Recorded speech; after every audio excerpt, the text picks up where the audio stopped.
Assalamualaikum warahmatullahi wabarakatuh. Bagaimana kabar kalian hari ini anak-anak? Semoga salawat dan salam selalu tercurahkan kepada junjungan kita Nabi Muhammad SAW yang telah membawa kita dari kegelapan menuju terang benderang, dan juga semoga akan membawa kita keluar dari pandemi ini. Insya Allah, amin Allahumma amin. Anak-anak tetap semangat terus belajarnya ya. Hari ini kita belajar kembali masih di tema 4, berbagai pekerjaan, dan sudah memasuki subtema 3, pekerjaan orang tuaku. Sudah siap ya? Silakan kalian siapkan buku tematiknya, buku catatan, dan juga alat tulis. Dan jangan lupa berdoa sebelum belajar. Anak-anak, tahukah kalian seorang pendongeng? Pendongeng adalah orang yang menyampaikan dongeng kepada orang lain.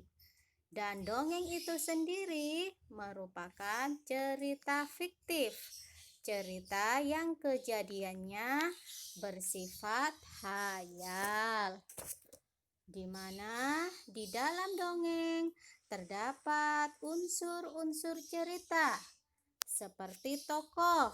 Ada tokoh utama, ada tokoh pendukung. Alur yaitu jalan cerita. Dan pesan moral, penilaian terhadap unsur cerita berupa pembelajaran berharga dalam sebuah cerita.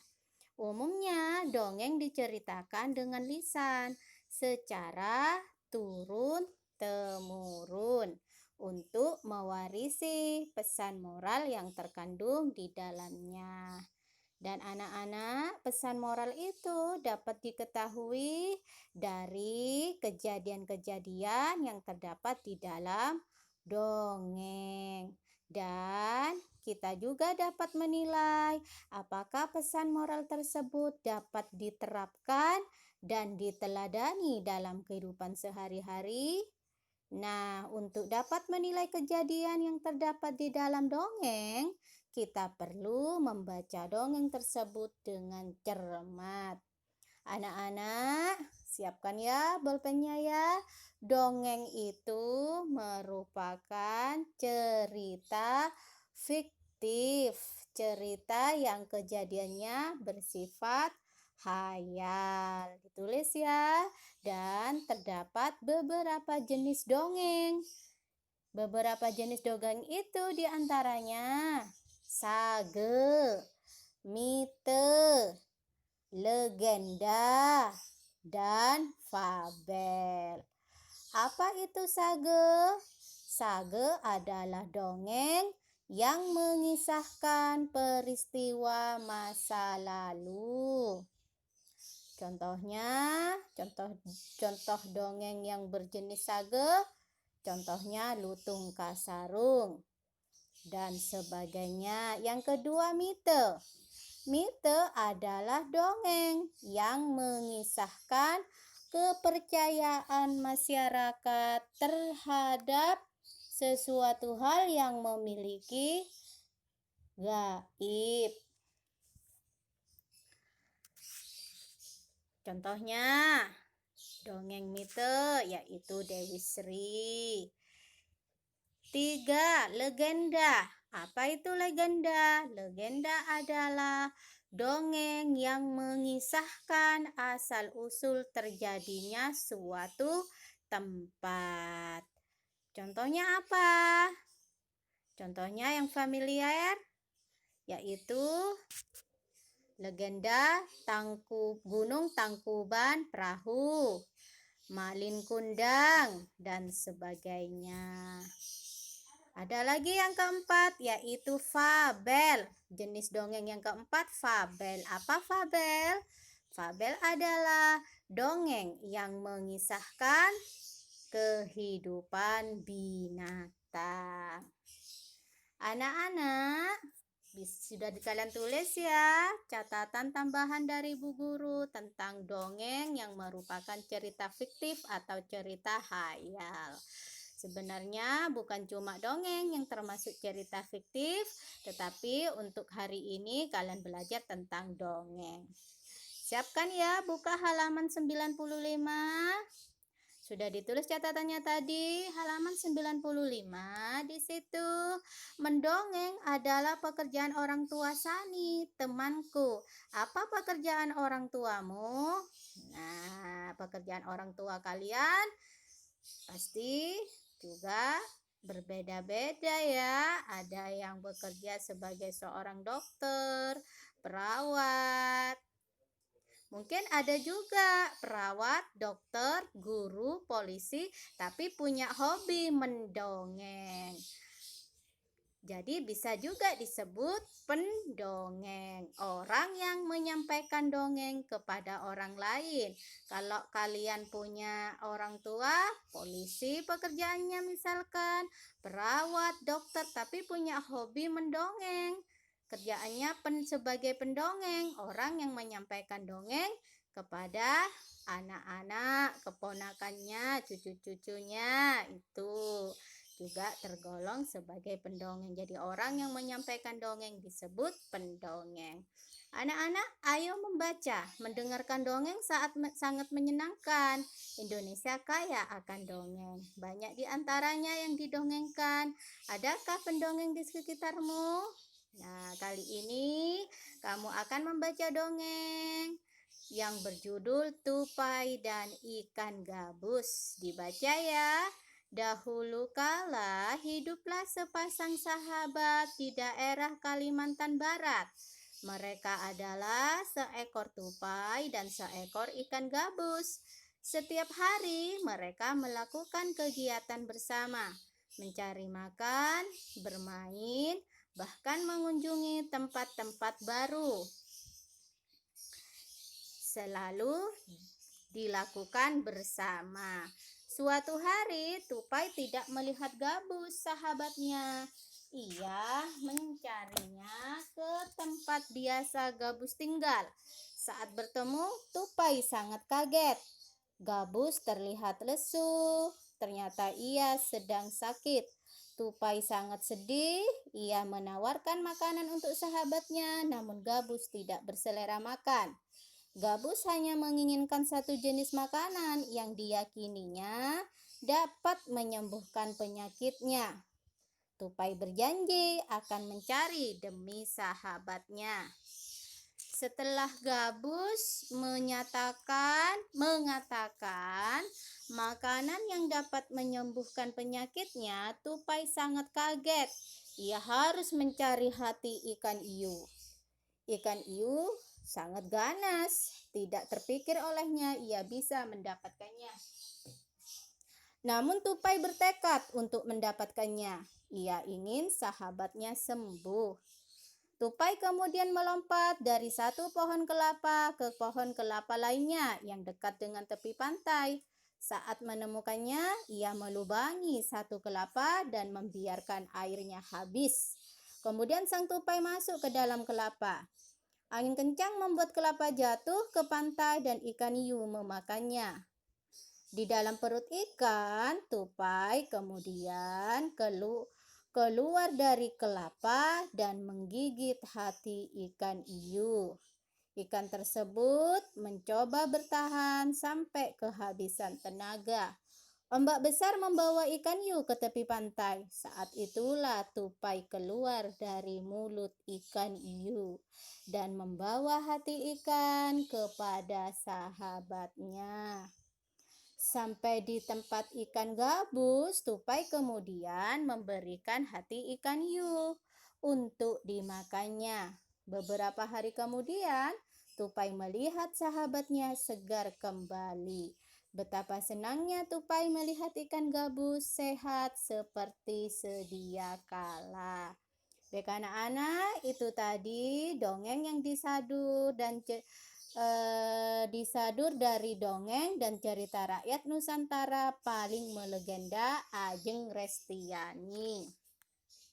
Baik anak-anak, berdasarkan cerita tersebut, silakan kalian temukan unsur-unsur cerita yang ada. Tuliskan pada kolom. Siapkan bolpennya ya. Unsur-unsur cerita itu ada judul, tokoh, sifat tokoh, tempat, awal cerita, akhir cerita, dan pesan moral. Apa pesan moral? Masih ingat? Yaitu penilaian terhadap unsur cerita berupa pelajaran berharga dalam sebuah cerita. Ya, tempat itu sama dengan latar. Baik, siap ya? Apa judul cerita tersebut? Kalian tulis pada kolom tersedia. Judulnya adalah Tupai dan Ikan Gabus. Judul cerita tersebut. Tokohnya ada siapa saja tokoh dalam cerita tersebut? Iya, tupai, ikan gabus, dan ikan hiu. Bagaimana sifat tokoh ketiga tokoh tersebut? Sifat tokoh yang pertama, siapkan bolpennya. Tulis ya, sifat tokoh yang pertama tupai. Gimana tupai sifatnya tadi? Tupai ternyata menolong ikan gabus untuk menyembuhkan dari penyakitnya. Berarti tupai memiliki sifat, iya, tupai suka menolong. Ikan gabus, iya, ikan gabus memiliki sifat sabar. Jadi, dia bisa bertahan lama dengan penyakitnya sehingga sahabatnya tupai bisa membawa obat untuknya. Tupai suka menolong, ikan gabus sabar, dan ikan hiu sifatnya adalah tidak menyerah atau gigih. Tempatnya di mana anak-anak? Tempatnya bisa kalian perhatikan pada paragraf pertama, yaitu di daerah Kalimantan Barat. Awal cerita. Awal cerita otomatis ada di paragraf pertama atau kedua. Awal ceritanya bagaimana? Awal ceritanya tupai bertemu ikan gabus yang sedang sakit. Endingnya, akhir cerita, bagaimana dengan kondisi ikan gabus? Pada paragraf terakhir, ya, ikan gabus sehat kembali. Jadi tupai melihat sahabatnya segar kembali. Betapa senangnya tupai melihat ikan gabus sehat seperti sedia kala. Jadi akhir cerita, ikan gabus sehat kembali atau ikan gabus sehat seperti sedia kala. Terakhir, pesan moral. Pesan moral apa yang bisa kalian tiru? Pesan moral penilaian terhadap unsur cerita berupa pelajaran berharga dalam sebuah cerita. Iya, pesan moralnya adalah saling tolong menolong dengan sesama. Baik anak-anak, silakan kalian buka halaman 97. Nah, ini kalian diminta untuk memberikan pendapat tentang sebuah cerita yang berjudul Tupai dan Ikan Gabus. Ditulis ya, bagaimana pendapatmu tentang cerita tersebut? Menurut pendapat saya, cerita tersebut sangat apa? Kalian kerjakan. Terus yang kedua, hal baik apa yang bisa kamu pelajari dari cerita tersebut? Berarti berupa pesan moral. Nah, sampaikan tulisanmu di depan kelas. Berarti sampaikan tulisan jawaban kalian. Kalian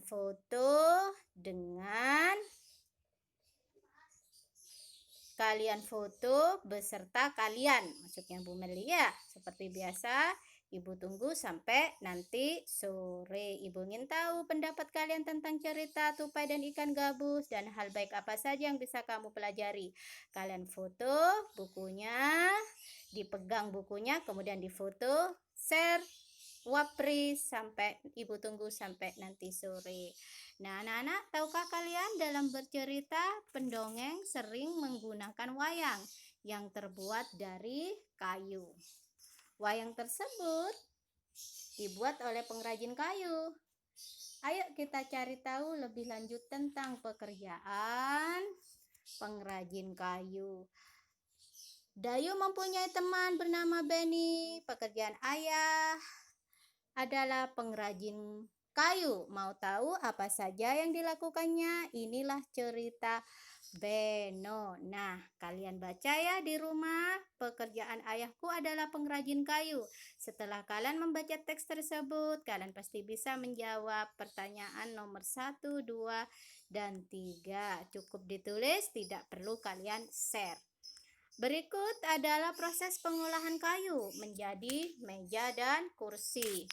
Jadi bahan dasarnya untuk membuat meja dan kursi oleh pengrajin kayu adalah pohon di hutan, ditebang, di situ prosesnya ditebang melalui tahap tebang pilih. Kalian dipilih pohon sesuai ukuran dan usianya supaya tidak punah, maka diadakan reboisasi dengan menanam kembali bibit-bibit tanaman yang sejenis. Kayu kemudian diangkut ke kota untuk dibuat menjadi perabot berupa meja dan kursi oleh pengrajin. Nah, proses pengangkutan kayu ini menyalurkan kayu kepada pengrajin disebut kegiatan ekonomi apa, anak-anak? Iya, distribusi. Oleh pengrajin, kayu akan diolah dibuat jadi perabot seperti meja dan kursi. Nah, kegiatan pengrajin ini menghasilkan barang perabot disebut produksi. Masih ingat ya? Kemudian oleh pengrajin kayu dijual ke toko mebel. Hasil kerajinan tangannya berupa meja dan kursi. Oleh toko mebel dijual kembali kepada pembeli, kepada masyarakat yang membutuhkannya. Nah, kegiatan masyarakat yang membeli perabot kepada toko mebel disebut kegiatan apa? Kegiatan ekonomi konsumsi. Nah, jelaskan proses yang terjadi sehingga meja dan kursi bisa sampai di rumahmu. Nomor 1. Ya, tadi sudah Ibu jelaskan ya, proses pengolahan kayu menjadi meja dan kursi tampak pada gambar halaman 99. Jelaskan proses yang terjadi sehingga meja dan kursi biasa sampai di rumahmu. Ya, pohon ditebang, kemudian diangkut ke pengrajin untuk dibuat menjadi meja dan kursi. Meja dan kursi tersebut dijual ke toko mebel oleh pengrajin agar dapat dijual kembali kepada masyarakat yang membutuhkan. Dengan memperhatikan tampak gambar halaman 99. Itu nomor 1 ya anak ya. Nomor 2, profesi apa saja yang terlibat agar meja dan kursi sampai ke rumahmu? Ada apa saja? Ya, ada penebang kayu, ada tukang pengangkut barang, yaitu tukang pengangkut kayunya maksudnya. Yang ketiga, pengrajin kayu, dan yang keempat, pedagang mebel. Jadi masyarakat bisa langsung membeli meja dan kursi di toko mebel. 3, ternyata perjalanan meja dan kursi hingga bisa ada di rumahmu cukup panjang ya. Bagaimana sebaiknya kamu merawat meja dan kursi di rumahmu? Bagaimana anak-anak cara merawat meja dan kursi? Iya, kita rawat dengan baik, dengan dijaga kebersihannya, dan tidak dijadikan sebagai bahan mainan. Sudah ditulis ya anak-anak ya, nomor 1, 2, dan 3. Bahkan kalian sudah mendengarkan penjelasan dari Bu Guru proses pengolahan kayu menjadi meja dan kursi seperti tampak gambar halaman 99, di mana dalam proses pengolahan kayu menjadi meja dan kursi di sana juga terdapat beberapa kegiatan ekonomi, produksi, distribusi, dan konsumsi. Contoh gambar kegiatan produksi nomor 1, 2, yaitu penebangan kayu, dan 4, pengrajin kayu menghasilkan meja dan kursi. Contoh kegiatan distribusi yaitu gambar 3, 5, dan 6. Kayu dari hutan disalurkan ke pengrajin. Pengrajin menyalurkan meja dan kursinya atau perabot lainnya ke toko mebel. Toko mebel menyalurkan perabot hasil kerajinan pengrajin ke masyarakat. Itu kegiatan ekonomi distribusi. Gambar terakhir, gambar ke-6, termasuk contoh kegiatan konsumsi di mana masyarakat membeli perabot langsung ke toko mebel. Ya, baik anak-anak, sekarang kita lanjutkan pada pembelajaran kedua. Tahukah kamu, di balik pekerjaan nelayan tradisional menjunjung tinggi rasa persatuan dan kesatuan. Nah, sikap yang menjunjung tinggi rasa persatuan dan kesatuan merupakan cerminan sikap sila ketiga Pancasila, yaitu persatuan Indonesia.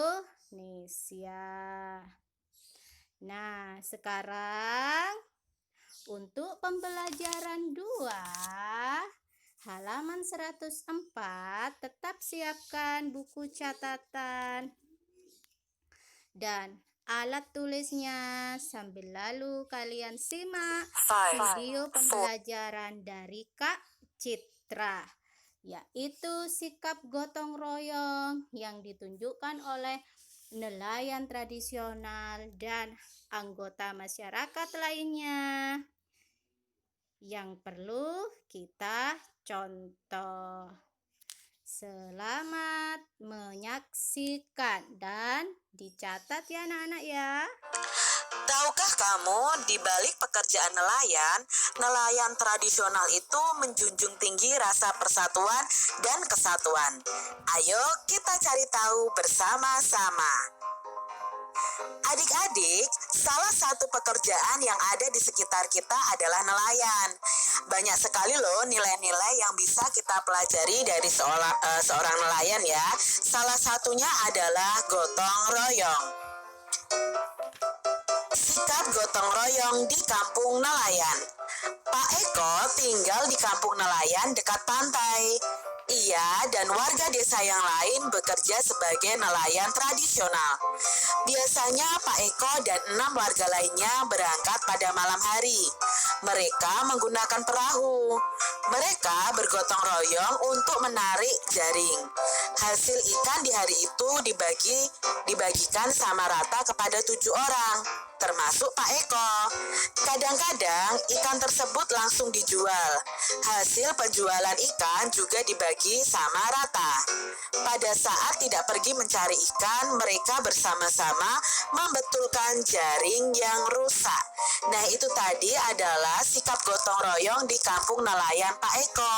Jadi kalau nelayan tradisional itu adik-adik, mereka pergi melautnya itu malam hari. Nah, mereka itu bersama-sama adik-adik. Mereka tidak menggunakan mesin untuk menarik jaringnya, tetapi mereka mengangkat dengan tangan mereka secara bergotong royong adik-adik ya. Mengangkatnya bersama-sama. Itu salah satu nilai yang baik yang bisa kita contoh dari para nelayan tradisional yang selalu bergotong royong. Apa contoh gotong royong yang dilakukan Pak Eko dan teman-temannya?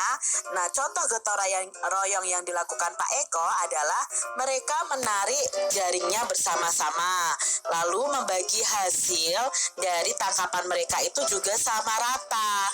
Itu adalah contoh gotong royong yang dilakukan oleh Pak Eko dan teman-temannya. Sikap baik apa saja yang bisa kita contoh dari Pak Eko dan teman-temannya, adik-adik? Ayo, sikap baik apa yang bisa kalian contoh dari Pak Eko dan teman-temannya? Ya, sikap yang kita contoh dari Pak Eko dan teman-temannya adalah selalu bergotong royong ketika melakukan kegiatan. Adik-adik, pernahkah kalian bergotong royong dengan teman-teman kalian? Contohnya melakukan piket kelas, itu termasuk dalam gotong royong. Kalau dalam masyarakat kita melakukan kerja bakti, itu juga termasuk dalam kegiatan bergotong royong. Sikap Pak Eko dan warga Kampung Nelayan mengaplikasikan sila Pancasila. Menurut adik-adik, sila keberapakah itu dan jelaskan. Menurut kalian, apa yang dilakukan Pak Eko dan warga Kampung Nelayan itu menerapkan sila keberapa ya adik-adik?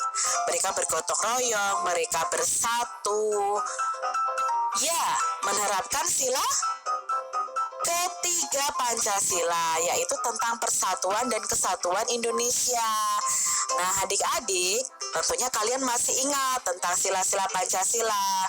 Garuda Pancasila itu adalah lambang negara Indonesia.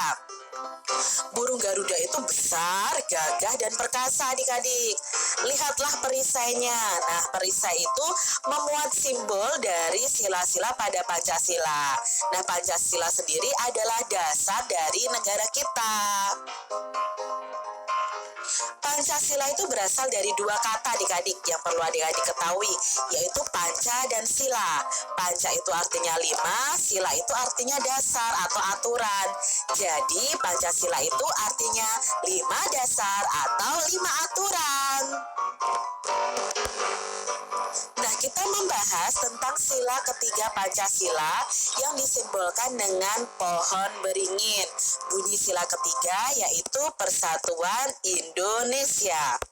Lalu apa sih makna dari sila ketiga ini?